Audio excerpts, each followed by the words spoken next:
Hey, what's up guys, Bajheera here. So yesterday was what I'm going to call an isolation leg day.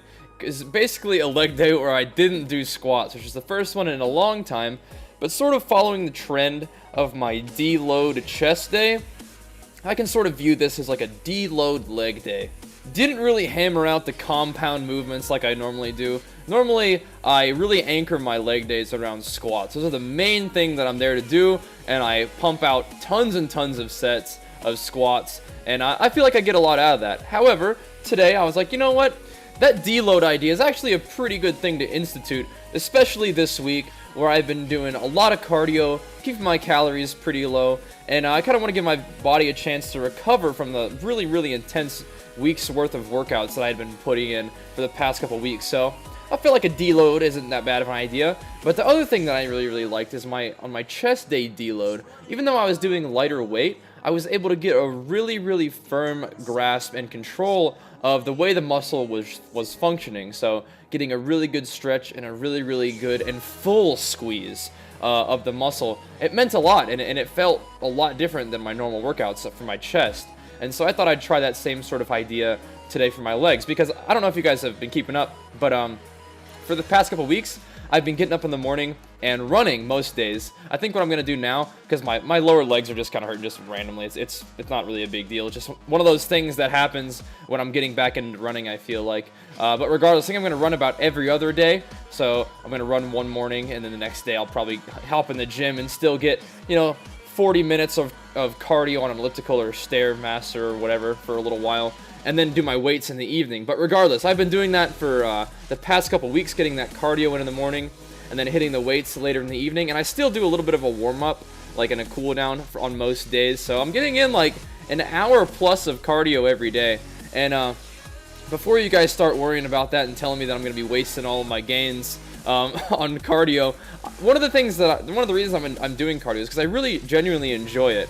And cardio in the morning, in terms of like running in the morning, was an anchor of my life for a good 6 years, and it's something that really is just good for me physically, mentally, just good for my soul, basically, to get up and run in the morning. So that's kind of one of the things I want to get back to doing. Plus, in this dieting phase, I do feel like it'll help me get a little bit leaner.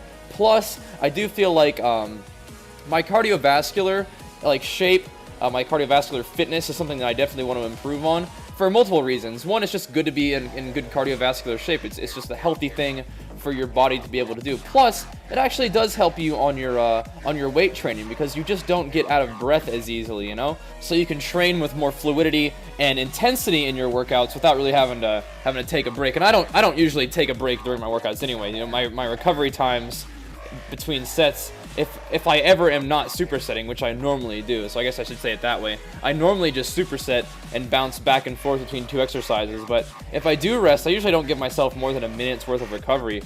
So having better cardiovascular endurance is going to allow me to make my workouts even more intense, and overall it's just a good thing to do in general. But to sort of get back to the concern of it's wasting my gains, I don't think so. I think I'm eating plenty of calories.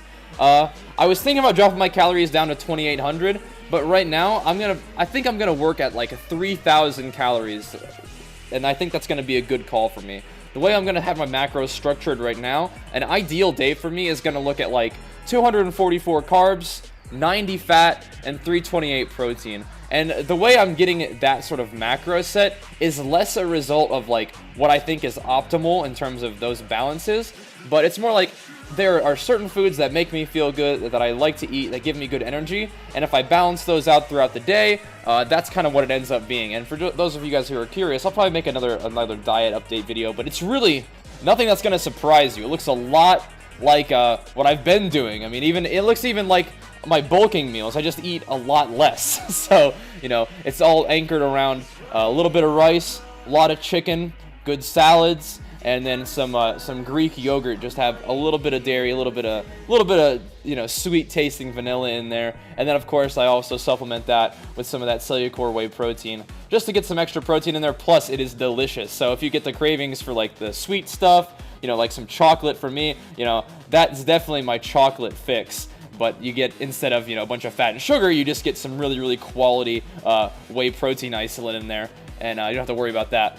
My only concern with doing the cardio and stuff is that I'm making sure that I get enough calories in my diet so I can continue to train with the intensity that I always have, because I don't think it's the lack of food that's going to make my muscle waste away. I feel like it's not going to be lifting as heavy, but I'm going to do my best to keep my calories where they need to be so I can keep training hard, but also continue to lose body fat, guys. So once again, that's going to bring us to the end of this video. Really hope you guys enjoyed it, and as always, thank you so much for watching, and I'll see you guys next time.